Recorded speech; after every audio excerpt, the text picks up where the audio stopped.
starting. You're on, man. Okay. So today it's going to be a library lab, meaning I'm going to go through as much usage, syntax, and functionality of the Matplotlib library. But first, a message from our sponsors in that some of these cells won't work if you don't have the CSV files from the actual lab itself. So you're going to need to go, not the lab, the lecture. So you need to go download Top Movies and it's up. Top Movies and nope, not that one. Galton subset. So those two. If you just Control F for CSV, you should be good. All right, with that out of the way. I think I cleared all the Wait, outputs. so go to the lesson 12 and then download. Yeah, you need the Galton subset.csv. Yeah, lesson 12 for me is saying not found. When I Well, click on it. that's weird. Let's try it ourselves. Works just fine for me. Keep trying, and by the time we get to it, if you don't have it, I can probably just put it into the Zoom chat as a file. Okay.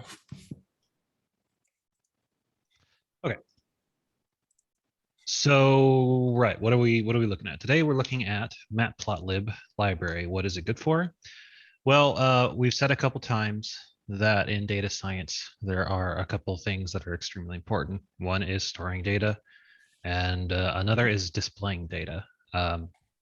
It's arguable what's more important, but what good is the best data storage, the fastest data transformation packages in the world if you can't display it to people for them to be able to see what they need to at a glance?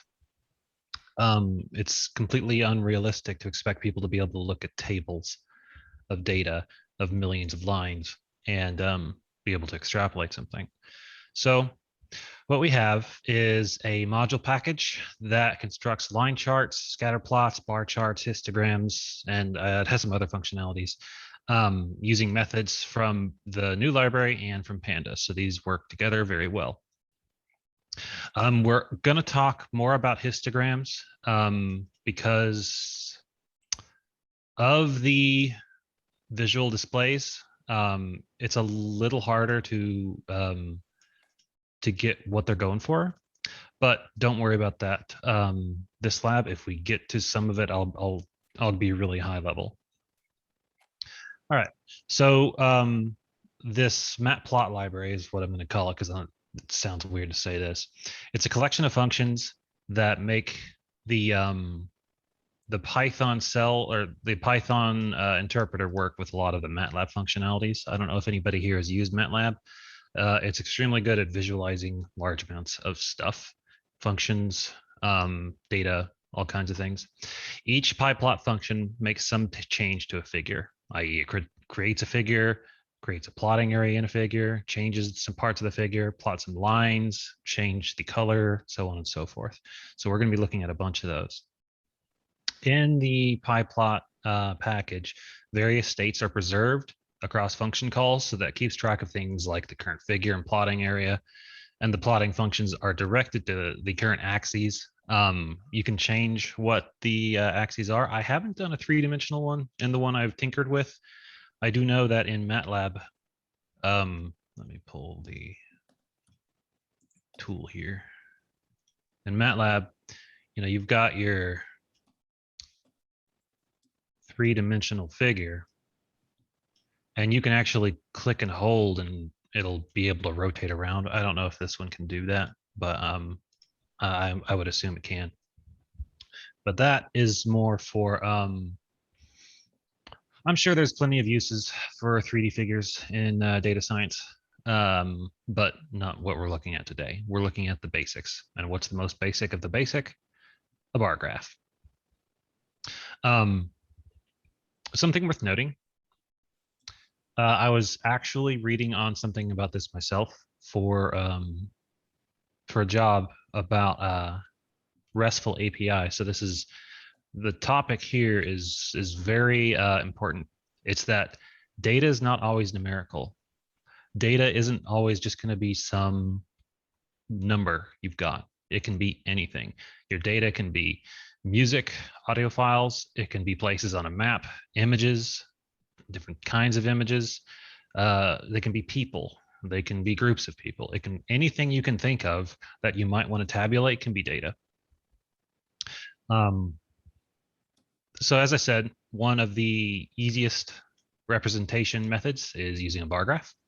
It's a good display tool to graphically represent categorical information. Bars are evenly spaced and of constant width. The height and length of each bar is proportional to the relative frequency of the corresponding category. What does that mean? It's the ratio of how many things in the category to how many things in the whole collection. So if I have a bag of M&Ms, right?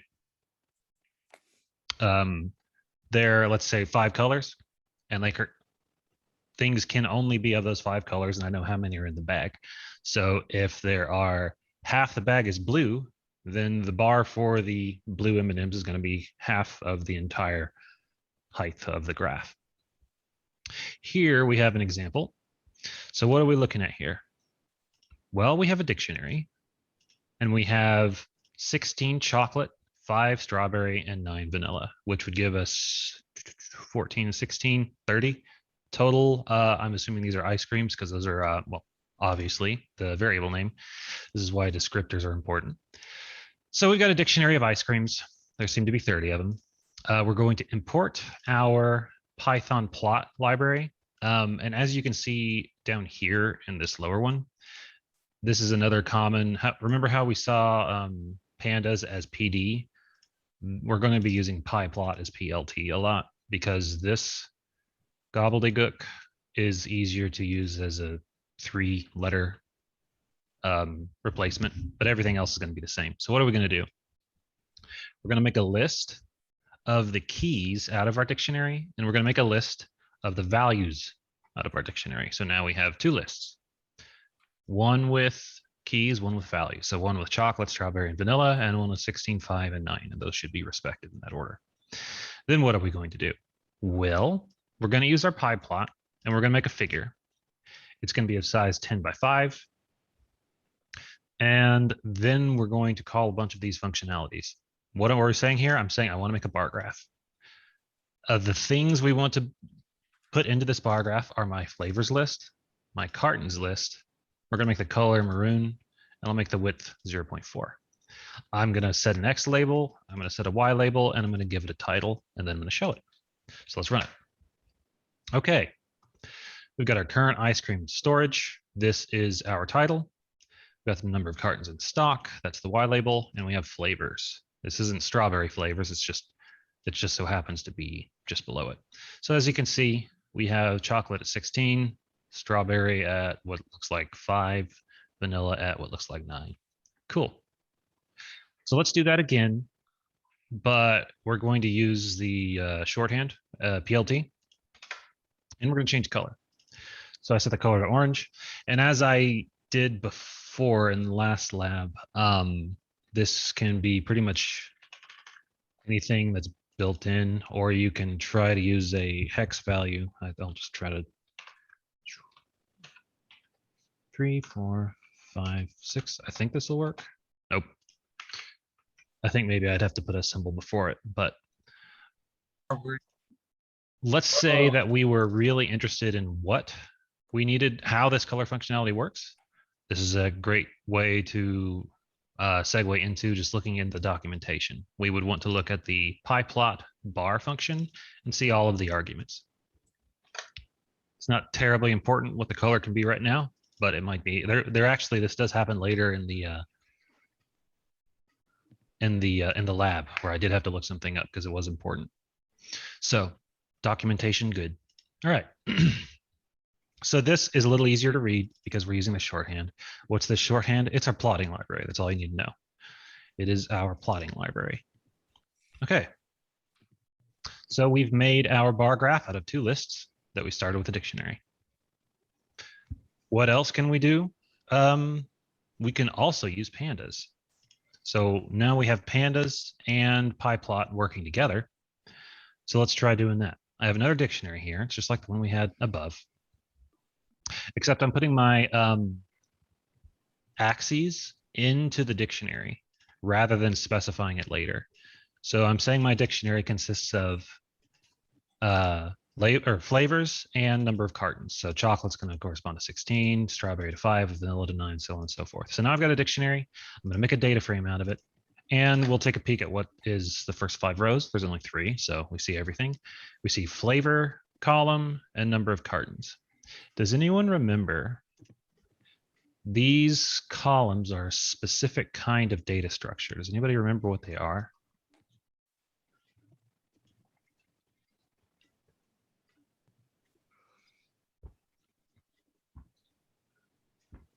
You have chat up.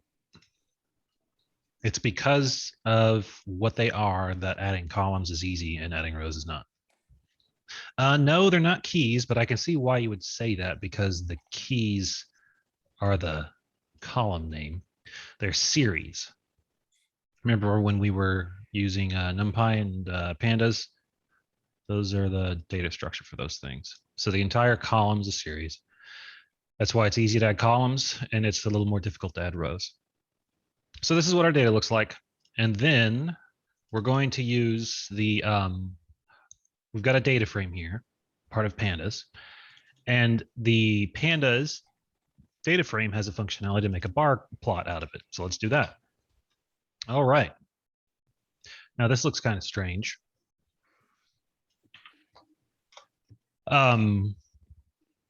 Because you got to tilt your head to be able to read what the labels are, but all the data is just what we wanted, just like it is here. Let's see if we can rotate the category. Now, this is a perfect example of, I'm not sure, there's a bunch of arguments to this bar function. And I'm not sure what the argument is to rotate the X labels. You might be able to rotate the Y ones too. So let's look up the documentation for that. We have pandas data frame plot bar. Okay. It's always nice when you can find the official documentation. And this looks to be it. All right, so we got the X, we got the Y, got the color. I didn't put the pound in front. That's what the problem was. I'll copy this just so we can use it. All right, what else can we do?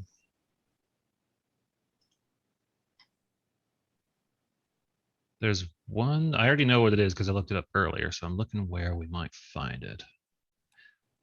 All right, so there's quite a lot in the documentation. So here's a tip. What do I want to do with my labels? I want to rotate. So I'm going to look for rotate, and the thing it came was here, ROT. This is an integer. It is set to be none by default. Rotation for ticks. So X ticks for vertical, Y ticks for horizontal. So we want to use ROT equals some number. Let's put in a number, see what it does. So right now, chocolate, strawberry, and vanilla are kind of at a 90-degree angle. Let's see if we can change what they look like. Oh, that works. We got chocolate, strawberry, and vanilla. What happens if I make it 0? Looks the same. What about -1? Also the same. So it looks like it's kind of, I would have to experiment with it some more to see what it would be, but I think it's default to be none. And if it's none, they look like this. 0 was the first one I came up with. And let's change the color and see what this looks like. Okay, cool. So documentation, good. What else is in here we could mess with? How about I'll put this here. And if somebody wants me to try to mess with one of these, we can do that. Because there's a bunch. All right. So we've got bar graphs. We've made a bar graph straight out of a list, just using our Matplotlib library, and we've made bar graphs out of a data frame. Now it's nice that this is the entire line of code for making the bar graph once we have a data frame. So just another reason that data frames are really nice. Any questions so far, either on syntax or what we're trying to do? This was the thing I had to look up earlier. So how do you rotate the category labels?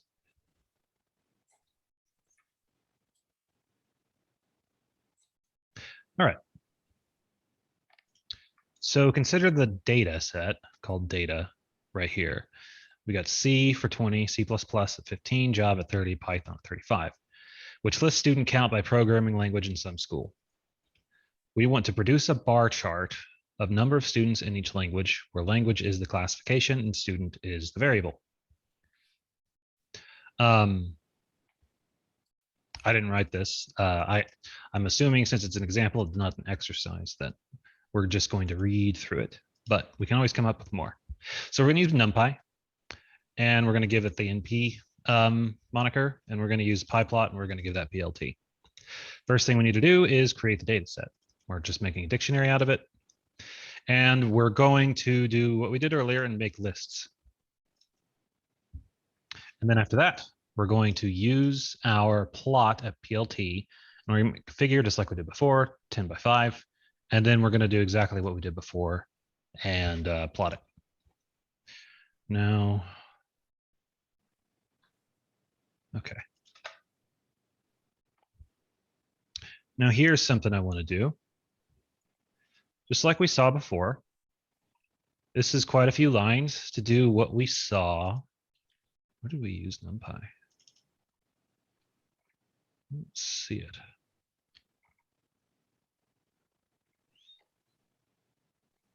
I don't see us using NumPy, but let us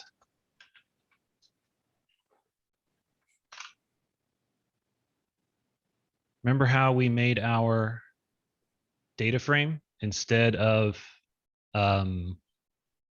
two lists? Let's do that. Let's get in the habit of doing that. So I'm going to make a new cell, and we're going to make a data frame and then a bar graph out of that data frame. Okay, so I want to make a data frame out of my data here. So what should I do? You can tell me what to write, where to scroll, or we can copy and paste, whatever you want. But we do need to make a dictionary. That was the first step we did before. So where should I look? What should I be thinking about? I need to make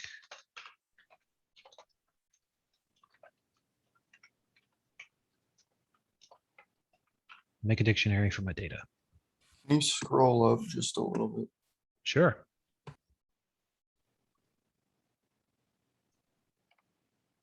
Just to the cell right above where you were. Just no. Here? Oh, you down. mean this one here? Yeah. Thank you.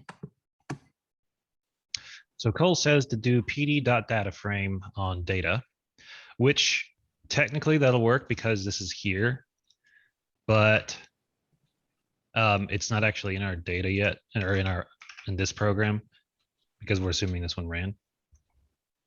So let's try that and see what it does. Do we want to call this anything? Let's see, what is it not like?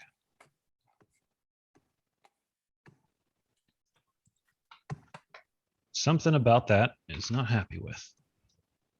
So how do we make a data frame out of a dictionary? Because you absolutely can't do that.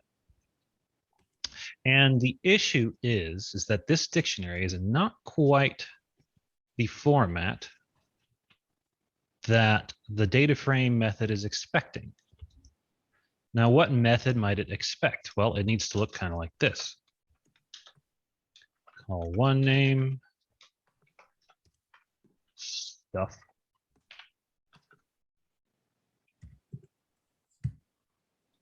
Call two name, stuff, so on and so forth. So our dictionary is not in that format. If we look at the actual error message, it says, if using all scalar values, you must pass an index. Now, why does it say we're using all scalar values? Because this is a singleton, this is a singleton. These aren't even lists containing just the numbers. If I were to change it to that, it might be a little different. But I don't know what'll happen when I run this. Okay, that actually works. Wasn't what I was expecting, but it worked. Does somebody know of another way that we could have done this? It's actually in this lab somewhere.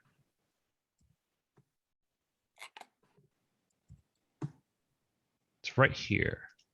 This is how we did it earlier. We can build our bar charts by doing this. And what this does give us is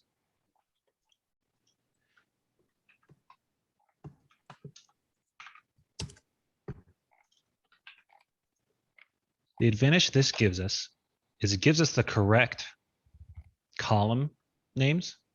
So if I do, you can see the difference here is what is the column name for this? Well, the column is C, C++, Java, and Python. But it's not the correct course offered. So how can we change this, what we have here, to look like this here? So what should I be changing in here?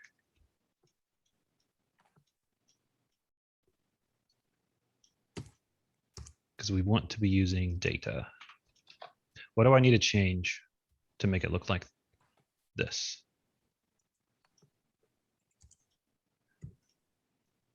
Use two keys. Okay, what are the two keys? We already have two keys. Here's key 1. Sure that works. And here's key 2. What should key 1 be?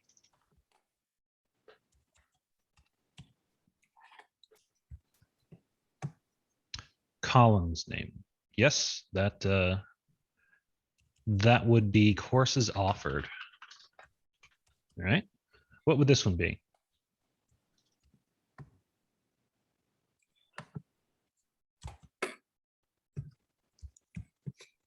Number of students. Sure. Number of students. All right. Now we can run that. Now we have courses offered is chocolate, and the number of students in the chocolate course is 16. So we're getting somewhere. What do I need to change now to make it be the data we actually want?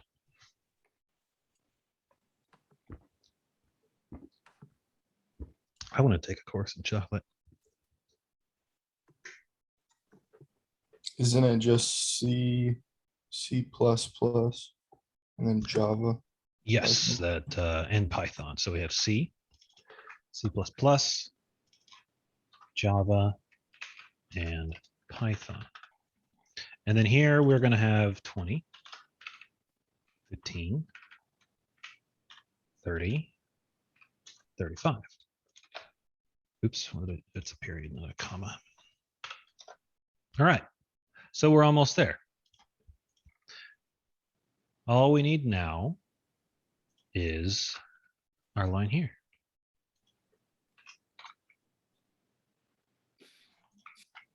And this needs to be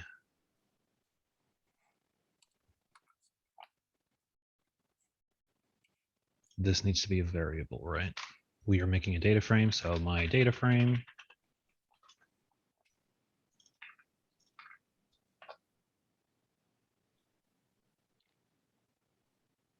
oh, right. This needs to change to this. This needs to change to that.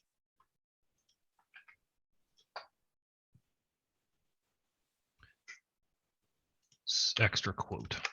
All right. So a little bit of a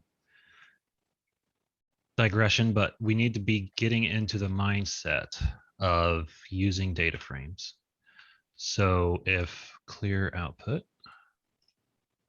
these are the two corresponding cells to make the two graphs we were just looking at. I didn't see NumPy getting used, so I'm going to get rid of it. You can see the amount you have to do here versus the amount you have to do here. I like this one better because the work you have to do is in your head rather than a data and then a list out of that data and then a list out of the other part of the dictionary, and then a figure needs to be set up and then 5 lines for the plot, as opposed to if I structure my data cleverly, I've got a function that'll make a data frame out of it and I make a bar graph out of it with 1 line. So we have our bar chart here. We can also make a horizontal bar chart, which sometimes you need to change the visualization of your stuff. Whatever gets the point across, whatever gets the data to be easily visualized is the one you want to go with. So sometimes it's a bar chart, sometimes it's a scatter plot, sometimes it's a histogram, sometimes it's a bunch of choices.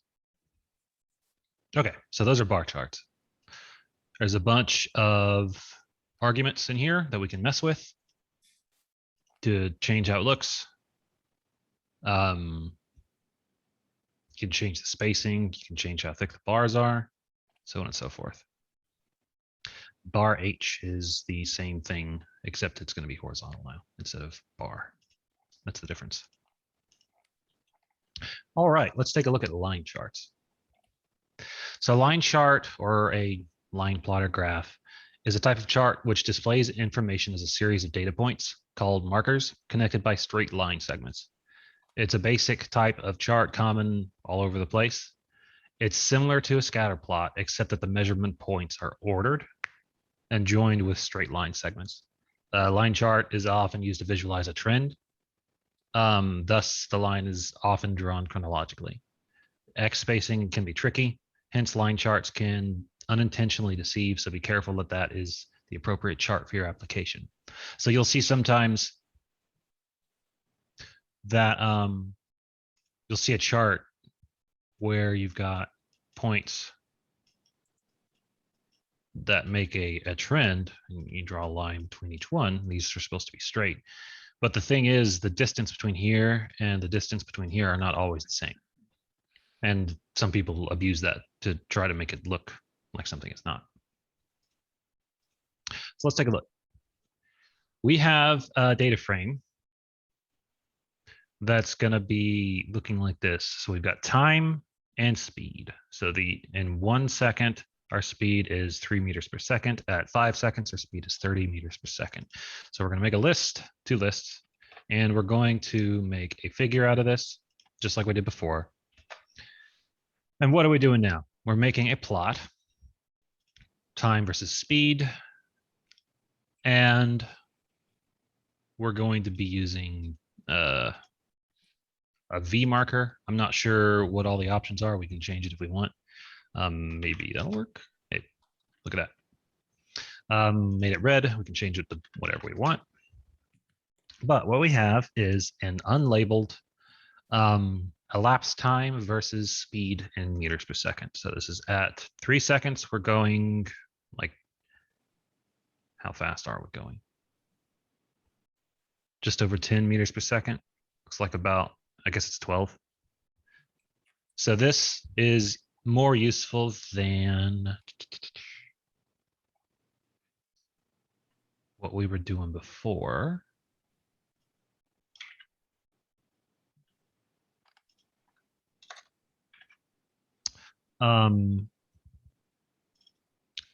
So I'm going to show the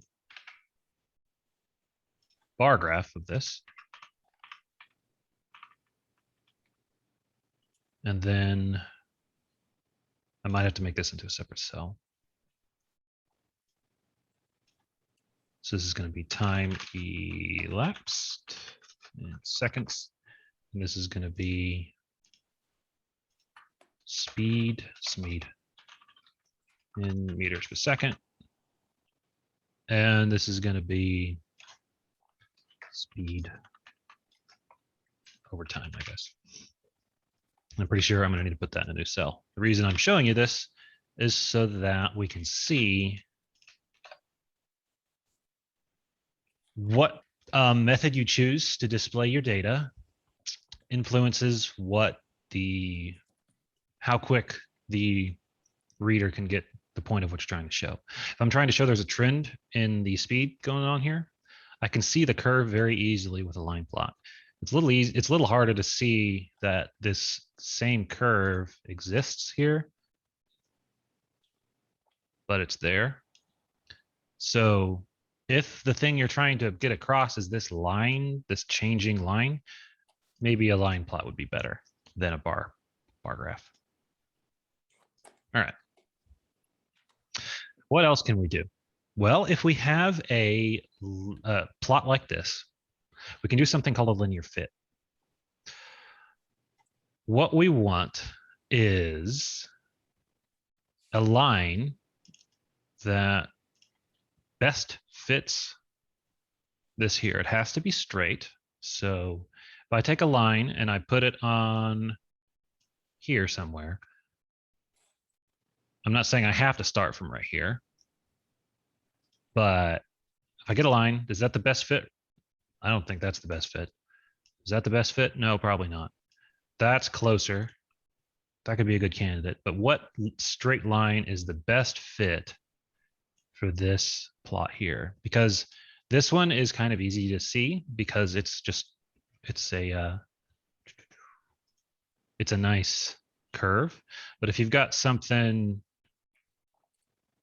well, minus this part because this isn't a function.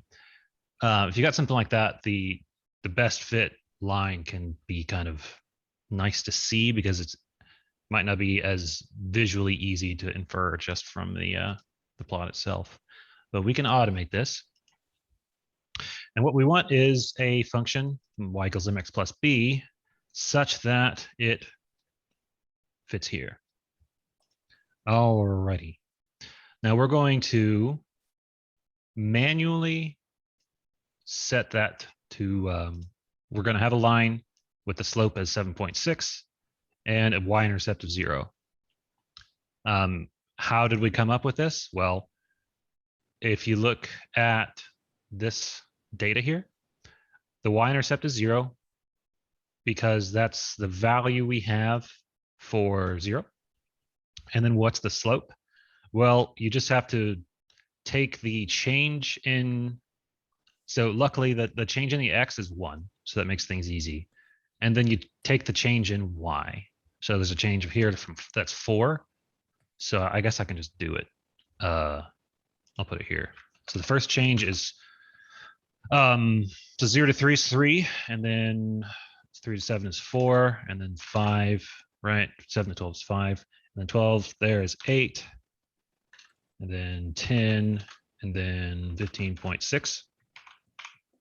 Take that, take the sum, and divide it by 1, 2, 3, 4, 5, 6, and that's how we get to the slope, which was 7.6. Okay.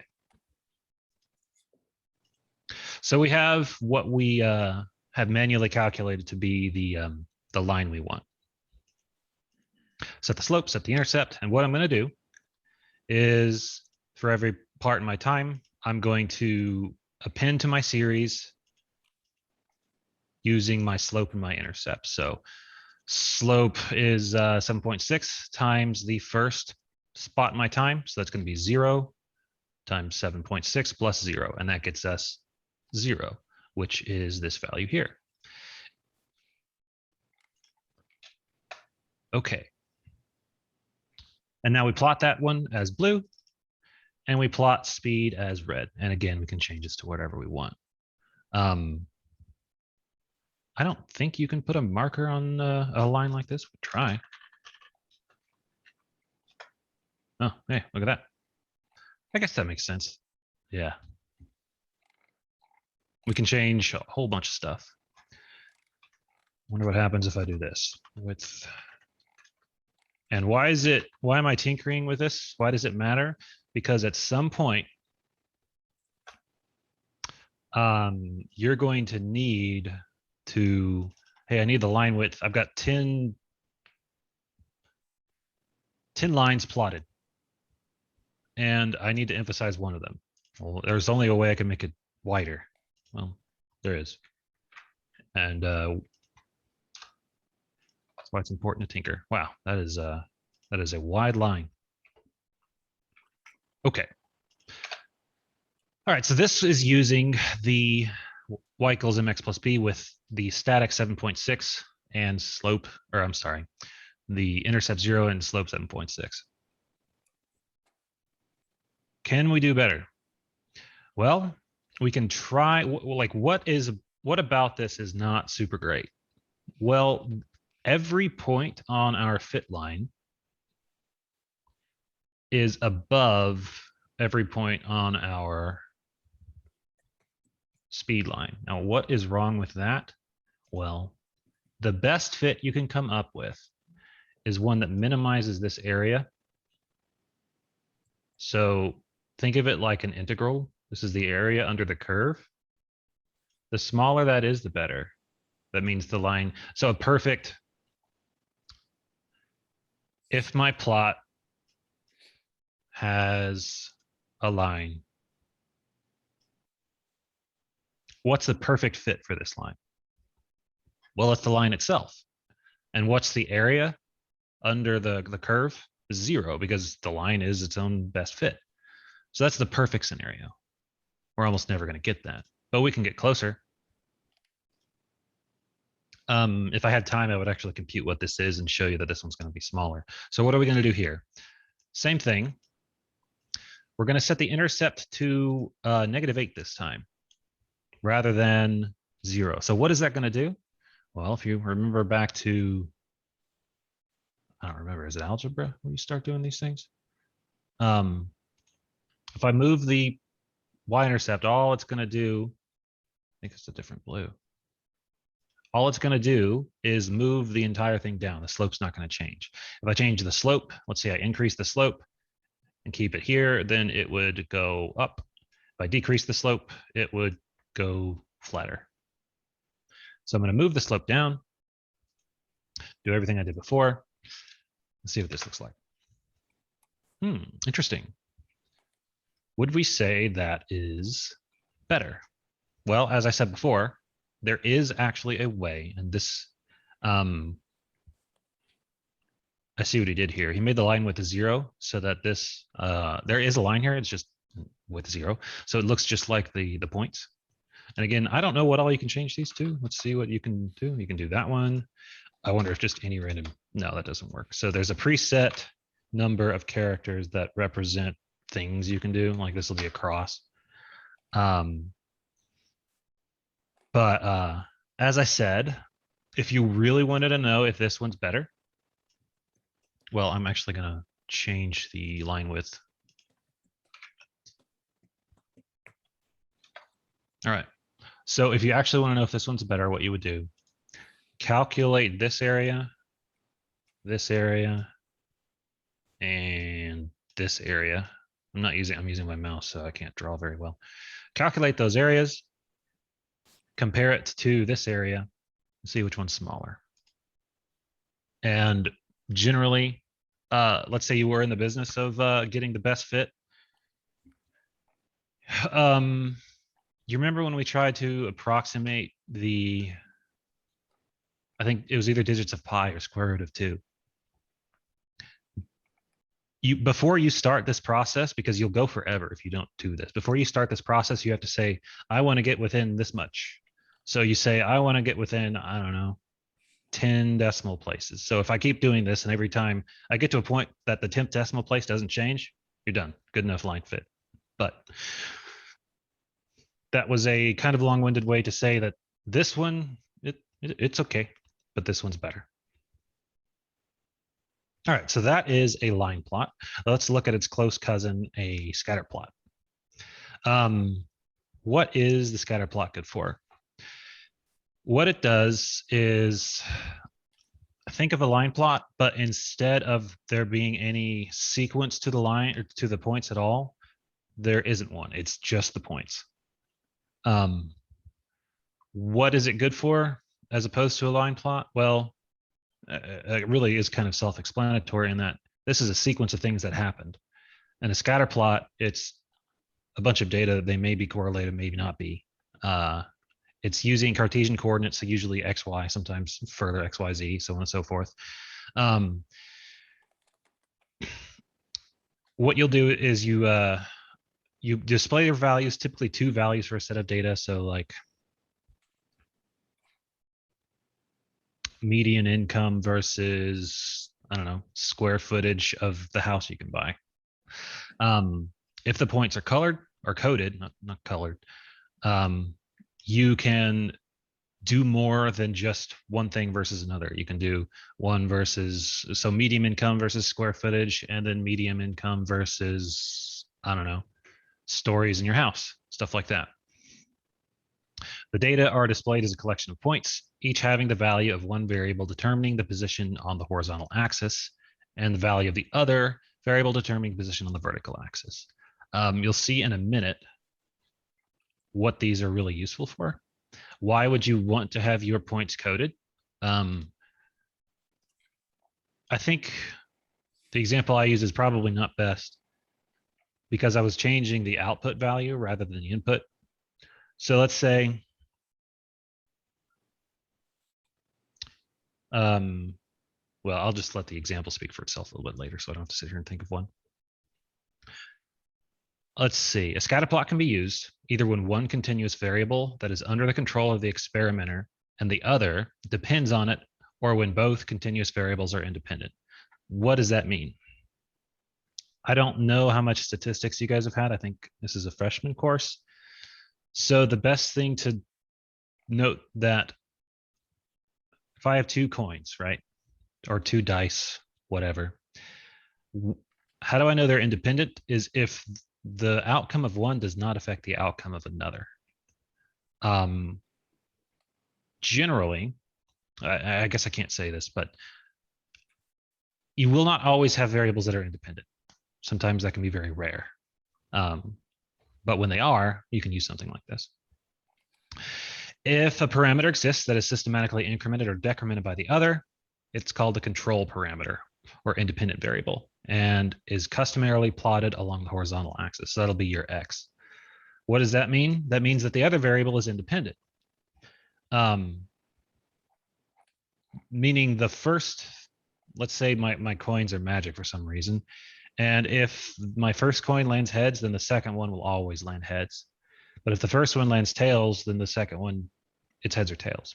The first coin doesn't depend on the second one at all. It can be heads, it can be tails, it doesn't care. But the second coin cares what the first one's outcome was. So in that instance, you would plot the first coin, the one that doesn't care, on the bottom axis and the horizontal axis, and the dependent coin on the vertical axis. In fact, you've got your axis here, and let's say I have 3 coins. First one is completely independent, so it can be heads or tails, and the other ones can be heads or tails. But the thing is, the second coin, if this one is heads, then it's always going to be heads. And the third coin, if this one's tails, then that one will always be heads. You can plot those differently using these codes like we were talking about with different colors, which is cool. And we'll see an example of that here in a second. Before I get too bogged down reading the rest of this, because it's interesting, but I do want to give people a visualization of what's going on. So what we have here, also this is from something you can look up on Wikipedia if you're curious. What we have here is we're going to look at the height of some people that are related. So we've got the 2 parents, fathers and mothers, and their male offspring, their sons. We're going to look at their height.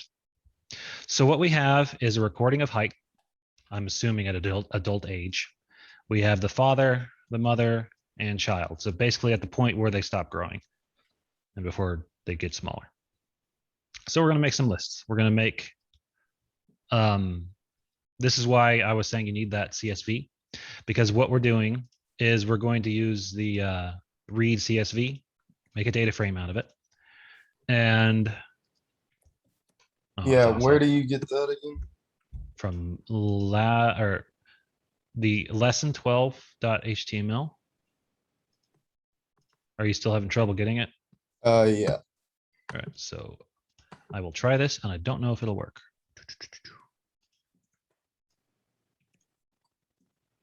Maybe I have to do it from here.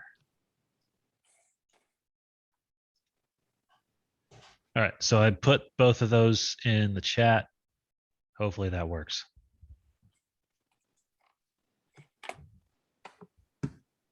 Now, can somebody tell me what this function or this method does?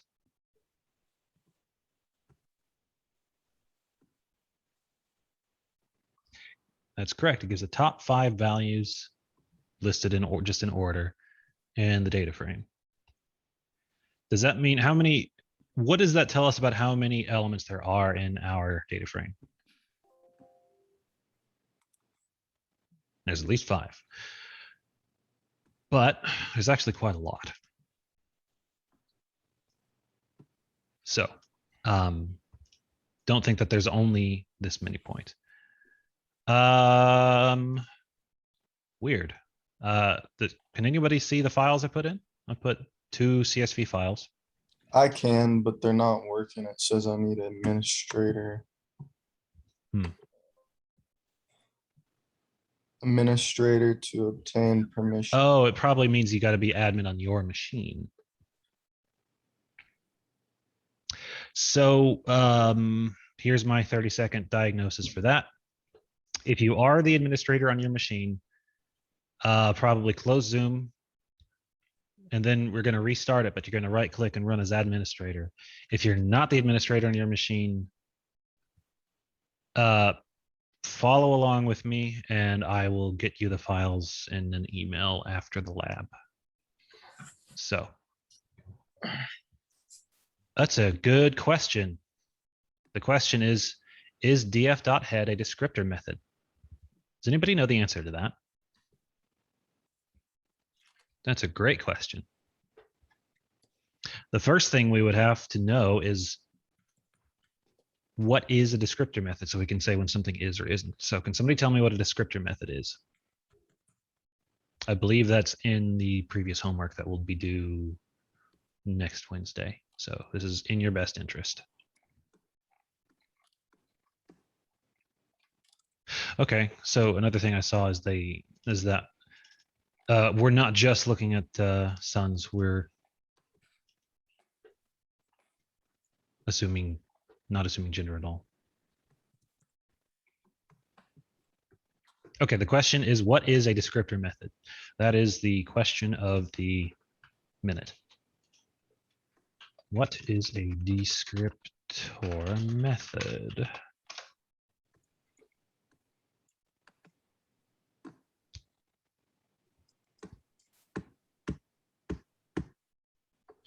I need someone to give me an answer. And an appropriate answer, if it's the truth, is I don't know.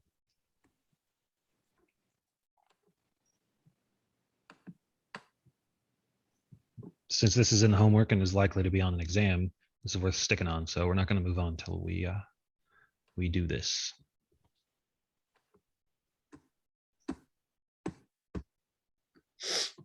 There's at least 15 of you. Come on. I won't bite. All right, the lesson 12 is working. You just have to reload the website. That's good. Yeah, Jose, you asked the question, so I'm not really going to press you, but everyone else, either everyone's taking a nap or something. Okay, so someone says a method that gives you some sort of data from a data frame. That's a good a guess as any. The reason I'm assuming it's a guess is because there's a question mark at the end. Here is what I would do. I would say, first, I don't know the definition for a descriptor method. And then I would say it. Where can we find it? Well, I got to know now what to Google. I know that data frames are part of Pandas. I think data frame is 2 words. Descriptor method.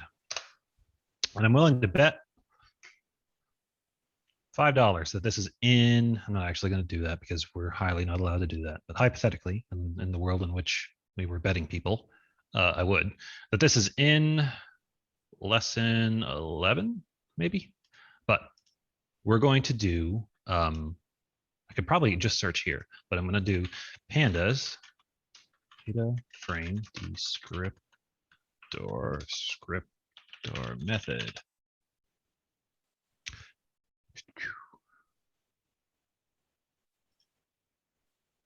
I need it in the documentation. Actually, you know what? I won't look it up. I've told everybody what to look for. I would say look through the lessons. You can actually even control F for the appropriate stuff, but I've given enough hints. And that is a descriptor method. It's one of them. And I would say look through the lessons, probably the last 3, and you'll be able to answer that question. Do I know if it's going to be on the exam? No, but I do know that the homework involved it. And Jose, I will give you a more specific answer since you're the one who asked, but I'll do it in private. Okay.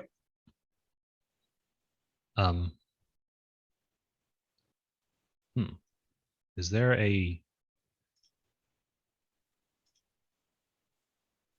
So I just got an email from someone who's in the lab, I believe. If your question's relevant to the lab, you can ask it here. If it's like last lab or something, if I get through this and we have time, you can ask it here. But I did recognize the name. I thought that was strange. I don't know if everybody saw on my screen, but there was a pop-up over here. Anyway, back to what we were looking at. We're going to be making a scatter plot. And you'll see very soon why it's going to be a scatter plot and not a line plot. One is there's a lot of data, and that isn't necessarily a reason for not using a line plot. But if you can't fit a sequence to these other than one sequence is as good as any, because the 1, 2, 3, 4, 5 we've got here, there could be any order to these people because it's a father, a mother, and a child. That's the only correlation. There's no first father, no first mother, no first son. It's not like we did this over a period of 10 years, right? And then every 10 years we got a new person. Okay, if it's the last lab, I'll see what I can do. I lost my train of thought. Oh, right, because there's no logical series, no logical sequence of events here. That makes us kind of think we're going to be doing a scatter plot. So what are we going to do? Got a data frame, and I'm making some variables. I'm making lists out of my data frame. I'm going to plot with a 10 by 10, and we're going to do a scatter. So as before, where we did a PLT dot figure, we're going to do a scatter figure. We're going to do it son, dad, and it's going to be red. Now notice that the mom does not appear here yet. Would you look at that? So notice, I'll leave the screen where it is, big giant hint. Can someone tell me how to label this figure?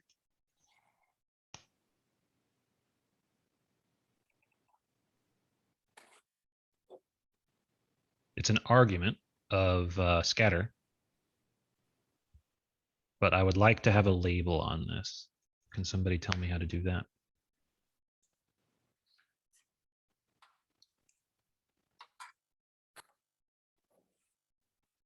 Either in the chat, or you can say, or what argument do I need in order to say that this is a father's height versus versus child's height? Or would you do something like PLT title? That's a good guess.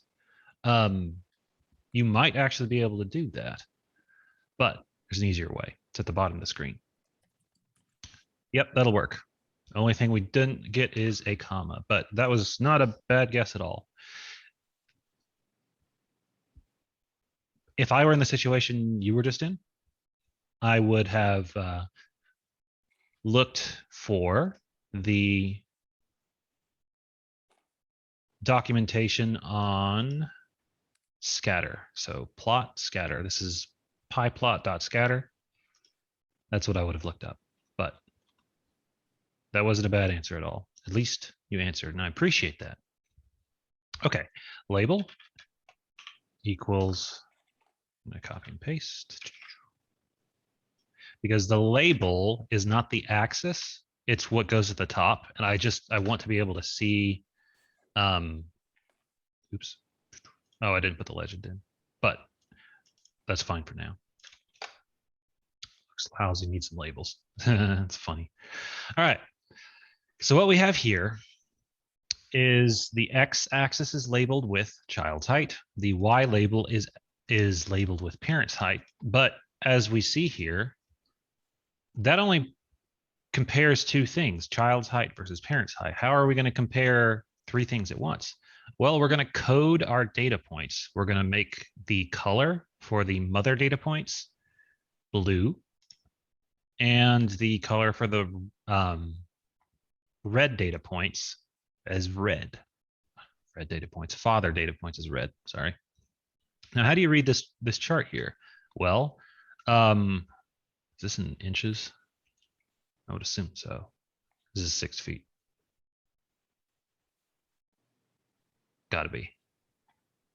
Yeah, centimeters wouldn't be right. Anyway, so I read this chart like this. I have a child with, let's look at the highest one. It's this one here. Oops, I can't draw. This pair of dots corresponds to a child who has height 79. So a child at height 79 has a mother with height 65 and a father with height 70. That's how you read this chart. Now, what can we gather from this? Don't know. If we look just at the red ones, what can we say about this? Can anybody see any kind of pattern going on here? The higher the parents, or the dad in this case, is, the child is also higher, It does taller. kind of look like that, right? What would that look like if I tried to visualize it? The thing you're trying to say, what would it look like? So I've got a line, and we're going to start from the origin. Where do I put the other part of this line? Do I put here? Top right-ish? Why do you say top right-ish?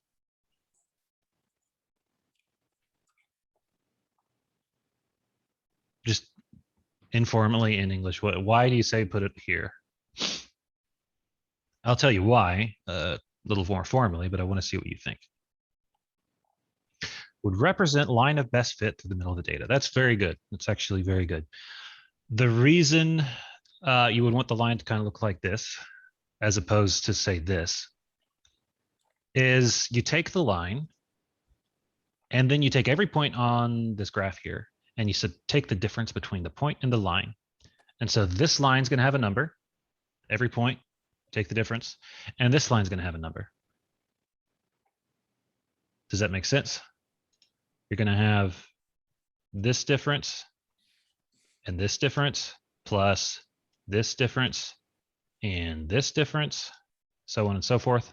Add them all together, and that gives you one number. And what you're left with is the line with the smaller number is a better fit. But this does kind of indicate that the higher the father, the taller the child. Seems to be some kind of trend there. Similarly with the mother, taller the mother in general, taller the child. You could even, I have a question. Sorry to interrupt. sure, what is Um, it? when I did the label equals dad versus son's height, it's coming back with the syntax error. If it's giving you a syntax error, it's probably a mistype on something. Or The reason it didn't actually, arbitration error. Arbitrary error. it actually says arbitrary error. Yeah. Just delete it. You don't need it. Okay. The reason it didn't put it at the top is because I didn't do plt.legend. Okay. So that's all well and good, but just like we had before, where manually making lists works, we can do a lot better with the data frame. Now I'm going to clear output. We have this.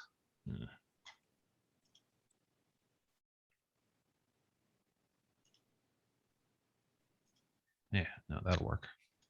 We have this versus this. Not only is this less lines,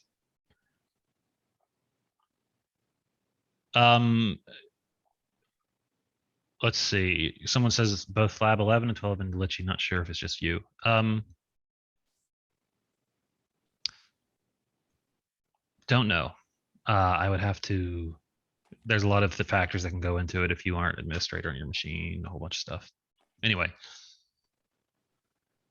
not only is this one longer, it doesn't have the same kind of flow of thought that I feel this one does.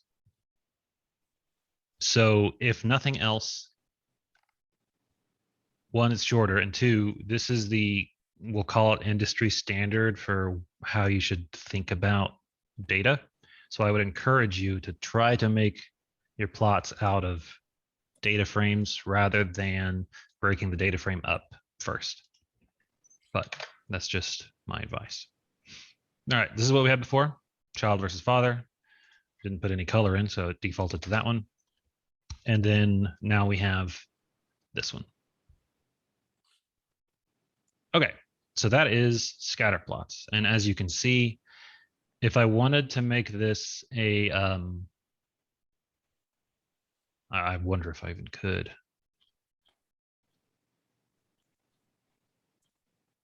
If I wanted to make this a linear figure, maybe.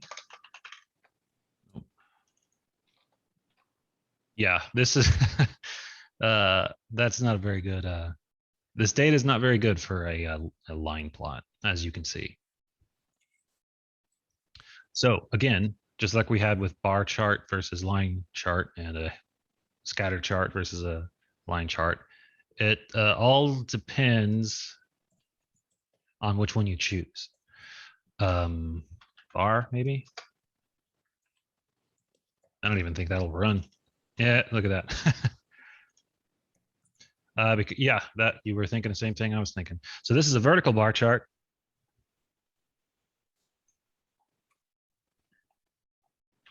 And here's a horizontal one.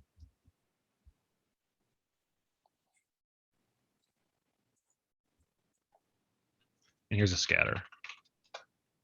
I think that one's better. All right. We've got 15 minutes or so. So the histogram is the last one to look at. What I will do is say, this is an article from Wikipedia. If you're interested in it, go take a look. Or if you're confused, go take a look, because I want to actually run some of this stuff and so you can see what it looks like. We've seen a histogram before when we were plotting, maybe that was my other lab. Anyway, I think it was. We've got some data here. We have a data frame, topmovies.csv. It's the other file I included. If you don't have it, it's here. Top movies. It's about almost to the bottom of the page. What is it? Well, it's a collection of a little disappointing, really, titles of movies that made a whole bunch of money. It gives you the studio, gives you the gross. So the gross is without taking away anything about having to do with this money. That is called the gross versus net. How much money to bring in? So before you count expenses, how much money did it bring in? This is the disappointing part for me because it's kind of sad. Made a bunch of money. And then there's the gross adjusted, which currency exchange and all that kind of stuff. And then the year it came out. Just some numbers, some data for movies. Now, what I'm going to do now is I'm going to make a histogram over the gross income. All right. So this is again, using, where's my tool? I'll use blue. 1e to the 8 means that there are, I can type. So 1e to the 8 means 1, and then 1, 2, 3, 4, 5, 6, 7, 8. So that is 100 million. Meaning, what is this? Once we have that under our belts, oh man, can't barely see it. I shouldn't have used black. So what does this mean? That in the movies that made, let's call it between 100 million and 200 million, that there were 55-ish of the top, how many are in there?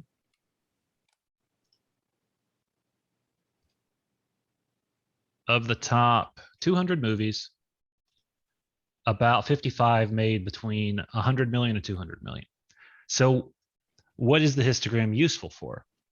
It throws things into common bins. Now, you can see that there's an option here for bins. By default, what did it do? How many bins do we see here? We got 1, 2, 3, 4, 5, 6, 7, 8, 9, 10, and it may have an 11 here if anything reached there, but it had 10. That's just the default it came up with. And I don't know if it always gives you that many bins, but the data it saw said, I'm going to put them into this amount of bins here. So we can see that these areas are kind of common and these ones are exceptional. So very few films made over $800 million. We can also, instead of looking at the gross income, we can look at the year. What does this tell us? So if I had to put in English, I will use a different color. What this graph is telling me, it's organizing movies by how much they made. Maybe organizing is not the best word, but so movies that made 100 million, they go together. What is this one? This is organizing movies by year they came out in. So as we can see, what's kind of a trend here? Well, making $400 million or less, pretty common in the top 200. What do we see here is that the number of movies that came out per year has exploded. So in 1940, there were in the top 200 grossing all time, I guess. And I don't know if this is accounting for inflation, so I don't know. But the big blockbuster movies that came out in the 30s decade, there was like 1. In 60s, there were like 16. In the 2000s, there were 40. So, and then 2010s, there were 42-ish. So you can clearly see that by categorizing things by year that came out in, a clear pattern. But here's something more you can do. This histogram here, I'd like it to be a little more granular. So here's something silly. I only have one bin. I took all my data and threw it in one bin. So everything is related to itself. Now what we'll do is let's say I have two bins. So the first thing I just showed you is completely useless. It doesn't tell us anything. This one says, if I had to separate my movies into two categories, those that will split it in half, the amount of income you can get from the lowest to the max, and we'll throw things that made less than half in one bin and more than half in the right bin. You can see it's heavily weighted on this side. Well, let's double that. Okay. So if we have split it in half again, we're still heavily weighted on the left.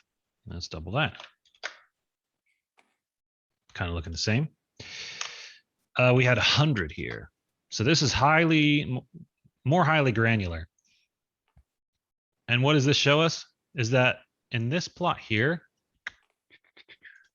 we kind of have these showing that these are more rare, but really it's not even just that. It's that we have breakouts. It's exceedingly rare to get movies that make this much money. And it's not the case that there's this many that actually do it. It's just that the ones that do, they make a lot. And so they highly influence the chart. And most everything else makes this much. I can do that here too. This is probably the last thing I'm going to do. Let's see, how many years is that? It's almost exactly 100. All right. Maybe let's cut that in half. I'm going to keep lowering this until I see something visually pleasing. All right, that's pretty good. That's a weird pattern. Towards the end of the decade, and the reason I say pattern, because I can see at least three of them. There's one, there's two, there's three, there's four, there's five. Towards the end of the decade, blockbusters kind of piddle out. Who knows what that is? Could be fads going in and out, like Westerns start out great. I don't know. This is the importance of data visualization. Okay, that's everything in the lab. It was kind of a big one. Here's another cheat sheet for you. Very, very useful. In fact, a lot of the questions I was asking probably has their answers right here. Let us take a quick look at the homework. Okay, what are we going to be doing? First thing, I had to change this from PWD to DIR. PWD is present working directory, and that's for Unix, and DIR is for Windows. So there's that.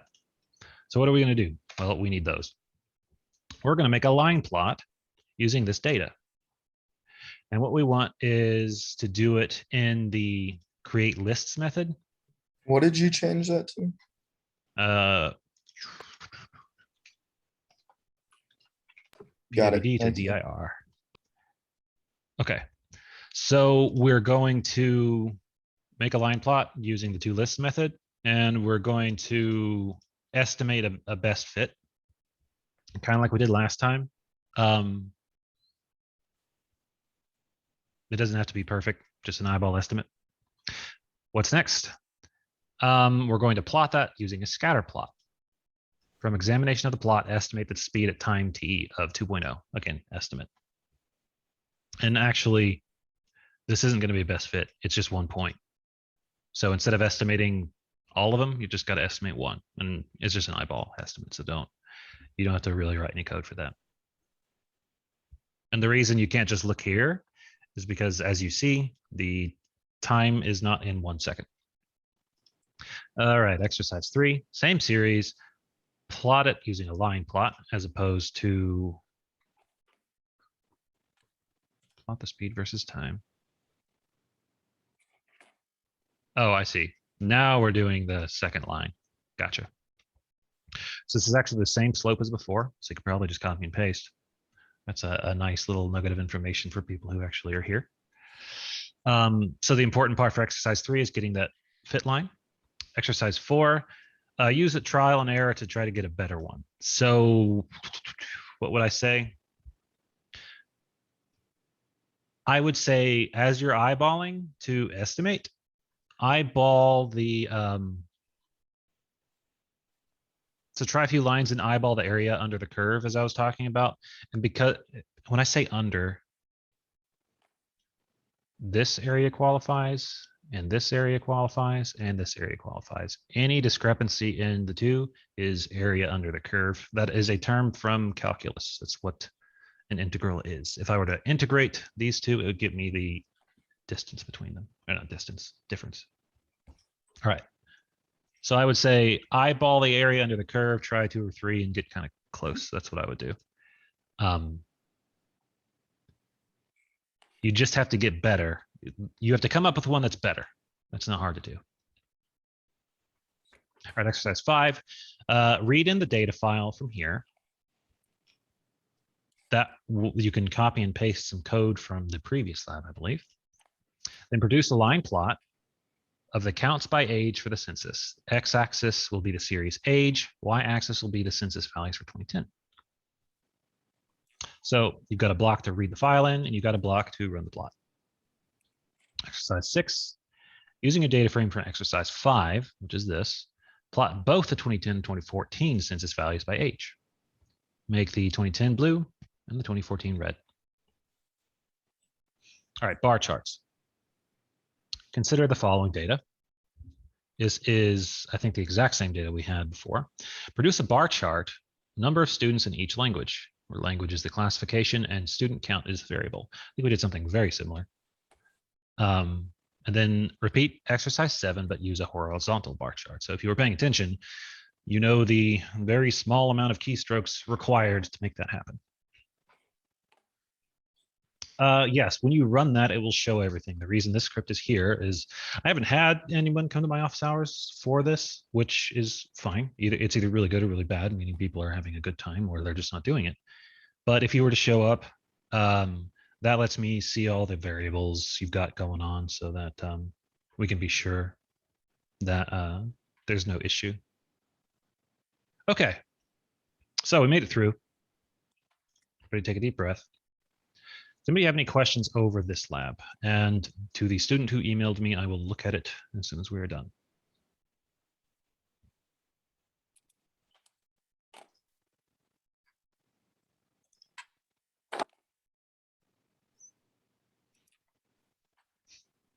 Okay, then, well, the floor is yours, Dr. Cleveland. Okay, I guess I need to wash it. Not very funny, but all right, everybody. Well, thank you for your attention. And this plotting stuff, both this lab, lesson 12, which this is clearly built on, and the homework part are all related, and you can find how to do it entirely using the internet and Google search. So don't give up and quit on stuff. Just go ahead and beat it to death.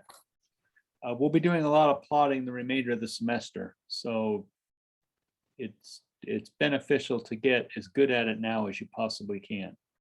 And with that, I am going to go ahead and turn off the recorder and shut everything down. Have a great weekend. Bye-bye. Yep, have a good one.